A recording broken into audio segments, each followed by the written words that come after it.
Schizophrenia is a psychotic disorder which causes impaired thinking, emotions, and even behaviors. Patients of this disorder can't properly filter sensory stimuli properly and may have enhanced perceptions of sounds, colors, and other features of their environment.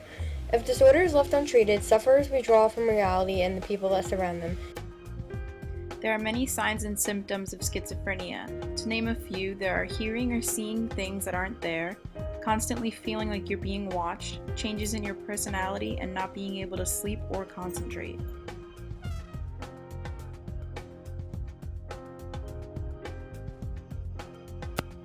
The positive symptoms of schizophrenia include delusions, hallucinations, disordered thinking and speech, and disorganized behavior.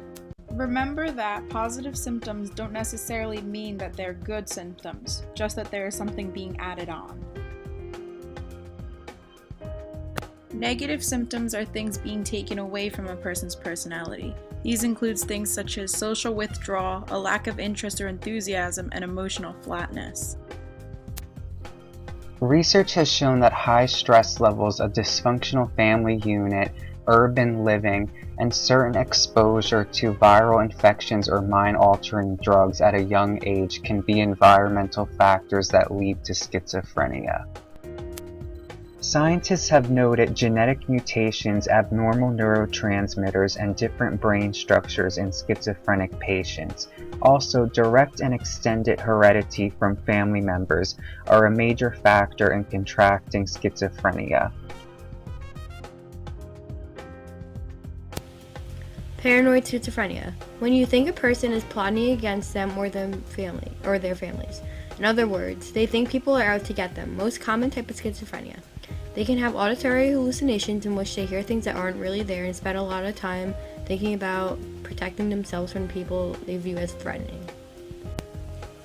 Disorganized schizophrenia, characterized by incoherent and illogical thoughts and behaviors. In other words, disinhibited, agitated, and purposeless behavior.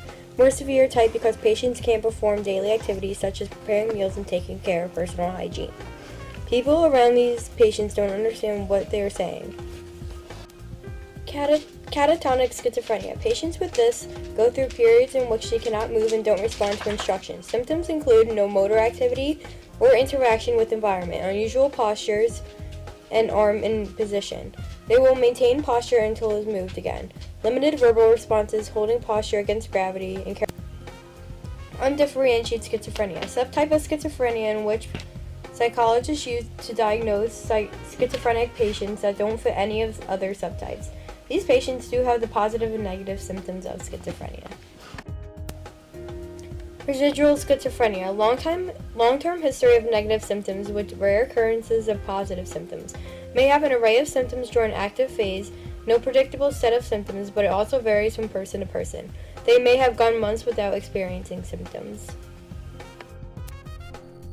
Experts estimate that less than 1% of the population has schizophrenia, or that approximately 7 or 8 individuals out of 1,000 will be diagnosed with schizophrenia in their lifetime. The rates for men and women are similar.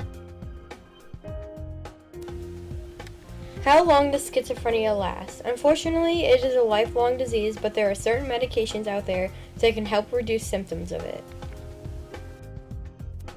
Although there is no cure for schizophrenia, there are a few types of treatments available.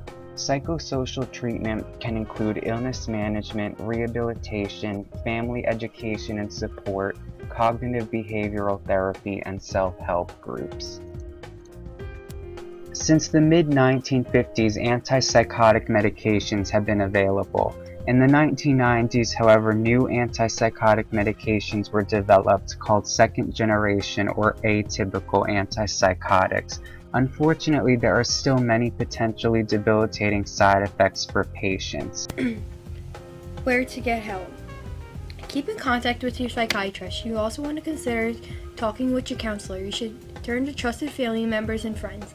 Take advantage of support services in your area. Also live with a strong support system. Created using Powtoon.